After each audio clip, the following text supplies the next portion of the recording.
Capítulo 10. Miller. A capitã Shadid batia a ponta do dedo anelar contra o polegar quando começava a ficar irritada. Era um som baixo, suave como o andar de um gato, mas desde que Miller percebera esse hábito dela, o ruído parecia mais alto. Silencioso como era aquele escritório, podia tomar todo o ambiente. Miller, ela disse, com um sorriso falso. Estamos todos no limite ultimamente. São tempos difíceis.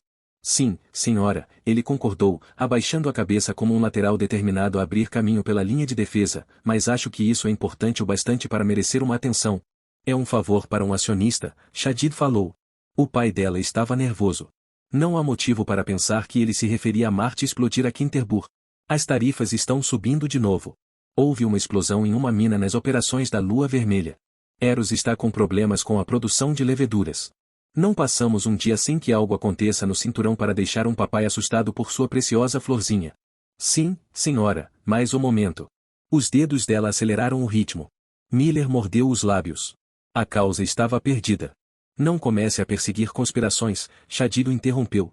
Temos um quadro cheio de crimes bastante reais. Política, guerra, intrigas sistema afora feitas por caras malvados dos planetas interiores buscando meios de nos ferrar não são problemas nossos. Só quero um relatório que diga que você está procurando a moça, para que eu possa dar um retorno, e então voltaremos aos nossos trabalhos. Sim, senhora. Mais alguma coisa? Não, senhora. Shadid assentiu e voltou a atenção para seu terminal. Miller pegou o chapéu do canto da mesa e saiu da sala.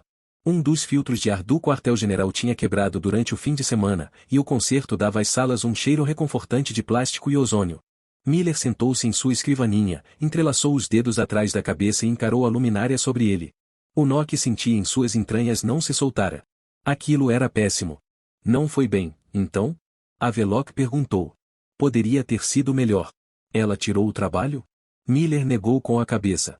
Não, ainda é meu. Ela só quer que eu faça meia boca. Poderia ser pior. Pelo menos você começou a descobrir o que aconteceu. E talvez você possa passar algum tempo depois do expediente trabalhando nisso, só pelo treino, sabe? Sim, Miller concordou. Treino. Tanto a mesa dele como a de Havelock estavam estranhamente limpas. A barreira de papelada que Havelock criara entre si mesmo e o quartel-general havia erodido, e Miller podia ver nos olhos do parceiro e no jeito como as mãos dele se moviam que o policial em Havelock queria voltar para os túneis. Não sabia dizer se era para provar algo a si mesmo antes que a transferência ocorresse ou se ele só queria arrebentar algumas cabeças. Talvez fossem dois jeitos de dizer a mesma coisa. Só não se mate antes de dar o fora daqui, Miller pensou. Em voz alta, disse. O que temos? Loja de equipamentos. Setor 8, nível 3, Havelock falou. Denúncia de extorsão. Miller ficou sentado por um momento, pensando em sua própria relutância como se pertencesse a outra pessoa.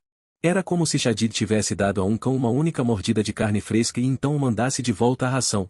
A tentação de deixar para lá a loja de equipamentos floresceu, e por um instante ele quase cedeu. Então suspirou, balançou os pés de encontro ao chão e levantou. Tudo bem, falou. Vamos deixar a estação segura para o comércio. Palavras pelas quais viver, Havelock comentou, conferindo sua arma. Fazia muito isso recentemente. A loja era uma franquia de entretenimento. Com luminárias claras, oferecia equipamentos personalizados para ambientes interativos, simuladores de batalhas, jogos exploratórios, sexo. A voz de uma mulher ondulava no sistema de som, e parecia algo entre um chamado islâmico para oração e um orgasmo com um tambor. Metade dos títulos era em hindi com traduções em chinês e espanhol. A outra metade era em inglês com hindi como segundo idioma. O funcionário era pouco mais do que um menino, 16 ou 17 anos, com uma barba preta rala que ele usava como um emblema. Posso ajudá-los? O garoto perguntou, olhando Havelock com um desdém que beirava o desprezo. Havelock pegou a identificação dele, assegurando-se de que o garoto desse uma boa olhada em sua arma ao fazer isso. Gostaríamos de falar com... Miller olhou para o formulário de denúncia na tela do seu terminal, Escher Kamamatsu. Ele se encontra? O gerente era um homem gordo para os padrões Belters. Mais alto do que Havelock, tinha gordura na barriga e músculos grossos nos ombros, braços e pescoço. Se Miller olhasse com atenção, veria o garoto de 17 anos que o homem fora sob camadas de tempo e desapontamento, e perceberia que ele era bem parecido com o funcionário na frente da loja. O escritório era quase pequeno demais para os três e estava lotado de caixas empilhadas de softwares pornográficos. Você os pegou? O gerente perguntou. Não, Miller respondeu. Ainda estamos tentando descobrir quem são. Maldição, eu já disse. Há imagens deles na câmera na loja. Já dei o maldito nome. Miller olhou para seu terminal. O suspeito chamava-se Matthew Jude, um estivador com registro criminal medíocre. Você acha que foi ele então? Miller falou. Tudo bem. Vamos pegá-lo e jogá-lo na cadeia. Não há motivos para que tentemos descobrir para quem ele trabalha, não deve ser ninguém que levaria a mal, de qualquer modo. Minha experiência com esses esquemas de proteção diz que o coletor sempre é substituído quando cai. Mas já que você tem certeza de que esse cara é todo o problema. A expressão azeda do gerente revelou que Miller tinha razão. Havelock reclinou-se contra uma pilha de caixas marcadas, e sorriu. Por que não nos conta o que ele queria? Miller questionou. Eu já disse para o último policial, o gerente falou. Diga para mim. Ele estava nos vendendo um seguro privado. 100 por mês, o mesmo que o último cara. Último cara? Havelock perguntou. Então isso já aconteceu antes? Claro, o gerente falou. Todo mundo tem que pagar algum grupo, você sabe. É o preço para se fazer negócio. Miller fechou seu terminal, franzindo o senho. Filosófico. Mas, se é o preço para se fazer negócio, por que estamos aqui? Porque pensei que vocês mantinham essa merda sob controle. Desde que paramos de pagar a louca, tivemos um lucro decente. Agora está começando tudo de novo. Espere aí. Miller exclamou. Está me dizendo que louca grega parou de cobrar proteção? Isso mesmo. E não só aqui. Metade dos caras que conheço da ramo simplesmente parou de aparecer. Imaginamos que por fim os policiais tinham feito alguma coisa. Agora estamos com esses cretinos novos, e é a mesma porcaria de novo. Uma sensação rastejante subiu pelo pescoço de Miller. Ele olhou para Havelock, que balançou a cabeça. O parceiro tampouco tinha ouvido falar daquilo. A Sociedade Ramo Dourado, a gangue de Soiro, a louca grega, todo o crime organizado de série sofria do mesmo colapso ecológico, e agora algo novo ocupava a lacuna. Podia ser oportunismo. Podia ser outra coisa. Miller quase não queria fazer a próxima pergunta. Havelock pensaria que ele estava paranoico. Faz quanto tempo que os caras antigos cobraram proteção pela última vez? Miller perguntou. Não sei. Muito tempo. Antes ou depois que Marte detonou aquele rebocador de água? O gerente dobrou os braços grossos, seus olhos se estreitaram. Antes, respondeu. Talvez 1 mês ou 2. Isso tem a ver com alguma coisa? Só estou tentando fazer a escala temporal correta, Miller respondeu. O cara novo, esse Matthew. Ele disse quem estava por trás do novo seguro? É seu trabalho descobrir isso, certo? O gerente fechou tanto a cara que Miller imaginou ter ouvido um clique. Sim, Escher Kamamatsu sabia quem o estava extorquindo. Tinha coragem para reclamar sobre isso, mas não o suficiente para apontar o responsável. Interessante. Bem, obrigado pela colaboração, Miller falou, levantando-se. Informaremos sobre nossas descobertas. Fico contente que estejam no caso, o gerente respondeu ao sarcasmo com sarcasmo. No túnel exterior, Miller parou. A vizinhança era um misto entre o desprezível e o respeitável. Marcas brancas mostravam onde o grafite fora recoberto de tinta. Homens em bicicletas desviavam e viravam, rodas de espuma cantarolando na pedra polida. Miller caminhou devagar, os olhos no teto alto sobre eles até que encontrou a câmera de segurança. Pegou seu terminal, navegando pelos registros que combinavam com o código da câmera e cruzando referências com o código de tempo dos instantâneos da loja. Por um momento, ele clicou nos controles, acelerando as pessoas para frente e para trás. E ali estava Matthew, saindo da loja. Um sorriso maroto deformava o rosto do homem. Miller congelou a imagem e a melhorou. Havelock, observando por sobre seu ombro, assobiou baixinho. O círculo partido da APE estava perfeitamente visível na braçadeira do bandido, o mesmo tipo de braçadeira que ele encontrou na habitação de Jill Limal. Com que tipo de gente você tem andado, menina? Miller pensou. Você é melhor do que isso. Tem que saber que é melhor do que isso. Ei, parceiro, disse em voz alta. Acha que pode fazer o relatório dessa entrevista? Preciso fazer uma coisa, e talvez não seja muito esperto levar você comigo. Sem ofensa. As sobrancelhas de Havelock se arrastaram na direção da linha do cabelo. Vai interrogar a APE?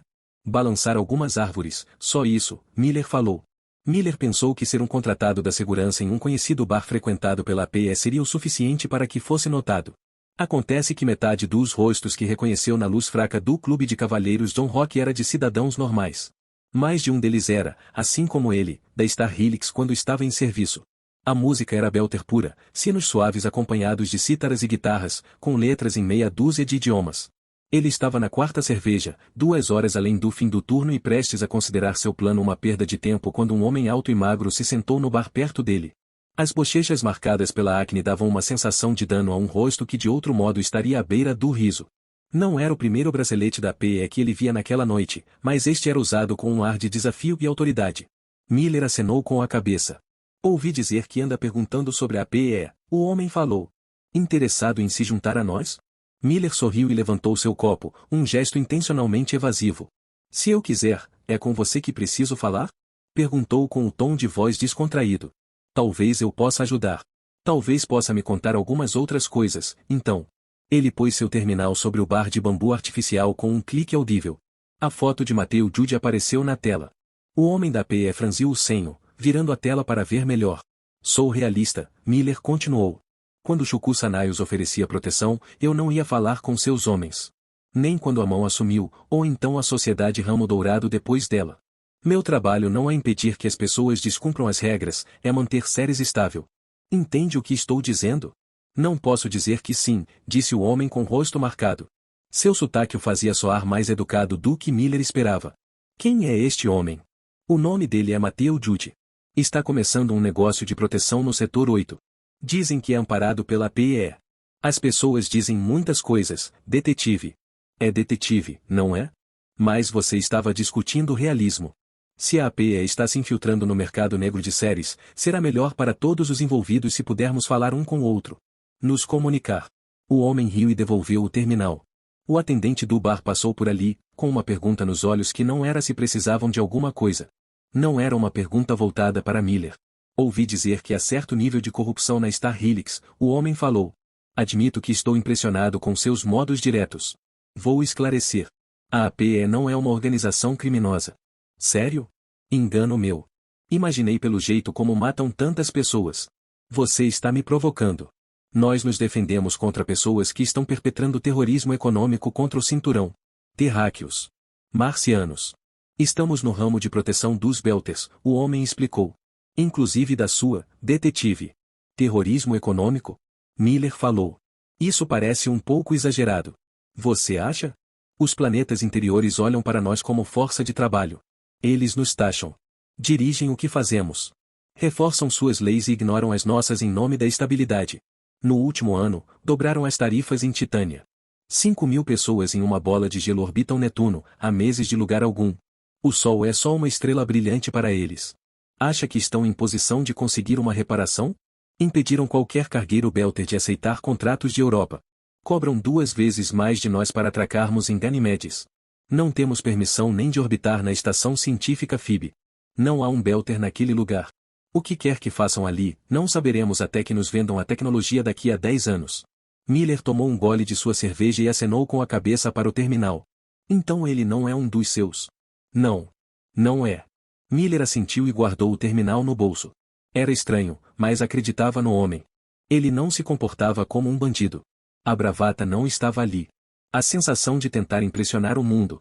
Não, este homem estava seguro, divertido e, por baixo de tudo, profundamente cansado.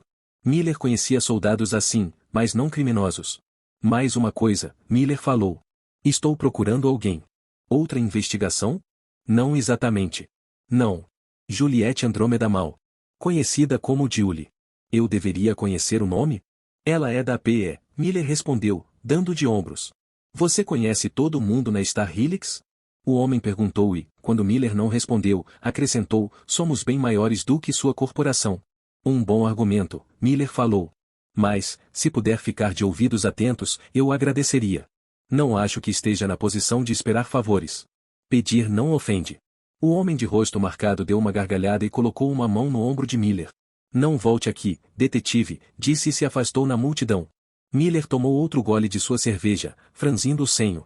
Um sentimento desconfortável de ter dado o passo errado cutucava o fundo de sua mente. Ele tinha certeza de que a PE estava se movimentando em séries, capitalizando com a destruição do rebocador de água e com o aumento do medo e do ódio do cinturão em relação aos planetas interiores. Mas como aquilo se encaixava com o pai de Julie Mal e sua ansiedade suspeitosamente bem cronometrada? Ou com o desaparecimento dos suspeitos de sempre na estação Ceres? Pensar nisso era como assistir a um vídeo fora de foco. O sentido estava quase ali, mas só quase. Muitos pontos, Miller falou. Mas sem linhas suficientes. Desculpe-me. O atendente do bar perguntou. Nada, Miller disse, empurrando a garrafa meio vazia no balcão. Obrigado. Em sua habitação, Miller colocou uma música. Um dos cantos líricos de que Candace gostava quando ainda eram jovens, e se não mais esperançosos, ao menos mais alegres em seu fatalismo. Deixou as luzes em meia potência, na esperança de que, se conseguisse relaxar e deixar de lado, mesmo que por poucos minutos, a sensação corrosiva de que perderá algum detalhe crítico, a peça faltante chegasse por conta própria. Ele meio que esperava que Candace aparecesse em sua mente, suspirando e olhando irritada para ele do jeito que fazia em vida. Em vez disso, pegou-se conversando com Julie Mal. No quase sono do álcool e da exaustão, ele a imaginou sentada na escrivaninha de Havelock. Ela tinha a idade errada, mais jovem do que a mulher real seria. Tinha a idade da garota sorridente da foto. A garota que competia com a porco selvagem e vencia. Ele tinha a sensação de fazer perguntas para ela, e as respostas dela tinham o poder da revelação. Tudo fazia sentido. Não só a mudança na sociedade Ramo Dourado e seu próprio caso de sequestro, mas a transferência de Havelock, o rebocador de gelo destruído, a vida e o trabalho do próprio Miller. Ele sonhou com Julie mal gargalhando e acordou tarde, com dor de cabeça.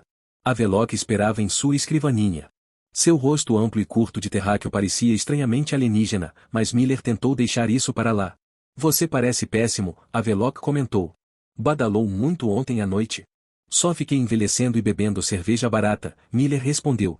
Uma das policiais do esquadrão de costumes gritou algo zangado sobre seus arquivos estarem travados de novo, e um técnico de computadores atravessou o quartel-general como uma barata nervosa. Havelock se inclinou, aproximando-se de Miller, com a expressão grave. Sério, Miller, Havelock falou. Ainda somos parceiros, e, para ser honesto, penso que você é o único amigo que fiz nesta rocha. Você pode confiar em mim. Se há algo que queira me contar, estou aqui. Isso é ótimo, Miller falou. Mas não sei do que está falando. A noite passada foi um fracasso. Nada da APE. Claro, a APE. Se você balançar um gato morto nesta estação, vai acertar 3 caras da APE. Só não consegui nenhuma informação boa. Havelock reclinou-se para trás, lábios apertados e esbranquiçados. O dar de ombros de Miller era uma pergunta, e o terráqueo acenou com a cabeça na direção do quadro. Um novo homicídio encabeçava a lista. Às 3 da manhã, enquanto Miller tinha conversas no sonho incipiente, alguém invadira a habitação de Matthew Judy e disparara um cartucho de espingarda de gel balístico em seu olho esquerdo. Bem, Miller falou, errei meu palpite. Qual? Havelock perguntou. A APE não está se infiltrando entre os criminosos, Miller falou. Está se infiltrando entre os policiais.